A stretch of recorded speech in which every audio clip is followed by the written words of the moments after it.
Mining is everything that the Iron Range is. We still have people that live in towns and they feel the boom of a mine blast and their house shakes. We produce 85% of the nation's first poured domestic steel. It supports our families, our schools, our communities, our cities.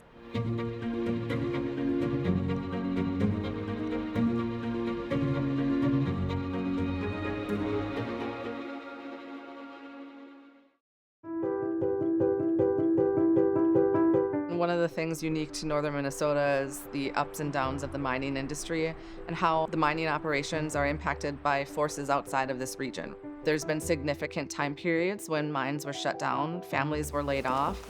People are resilient up here.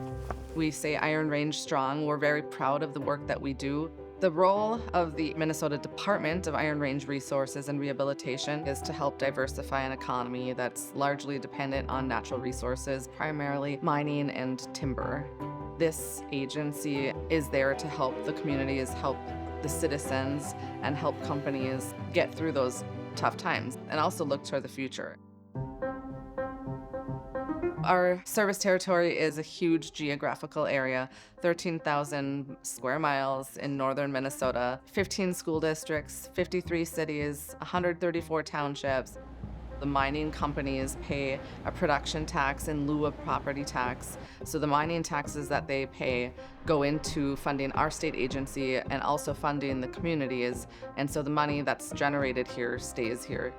When we talk about supporting communities, we have the traditional support systems like community infrastructure, water, wastewater, streets, but then other types of things that we've supported: funding for the public schools, funding for city parks, funding for bike trails. There's probably not one community that has not been the recipient or beneficiary of one of our programs. Throughout the years, the agency has looked at different trends and different things happening with the economy. The agency was really successful in getting some of the call centers up here, like Delta, Blue Cross Blue Shield, Delta Dental. Our agency has also supported new technology such as broadband to ensure that we could compete with other industries and offer those same services. Some of the companies we've supported and some great examples of different manufacturing is Haleen Solar Module Manufacturer in Mountain Iron, Minnesota. They produce solar modules that are sold all across the nation and have a great workforce, and they're expanding.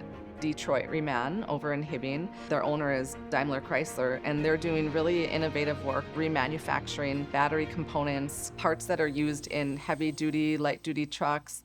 We want to support large businesses and large industry, which we do. We also want to support middle and small businesses and entrepreneurs and people who may be able to expand and become that next big business. Each large project comes before the board. The board is unique in that it is senators and state representatives that are elected by the people of the Iron Range. This agency has been around for over 80 years, and my hope is that this agency will continue to be around for at least another 80 years into the future. We know we have iron deposits and ore that can be mined for the next generation. We also have other opportunities and other resources in northern Minnesota, whether that's our forestry industry and potentials for the bioeconomy and supporting that, whether that is the copper-nickel deposits or helium. There's a lot of opportunities and ways that we can continue to support this state and nation using our local natural resources in a wise and responsible way.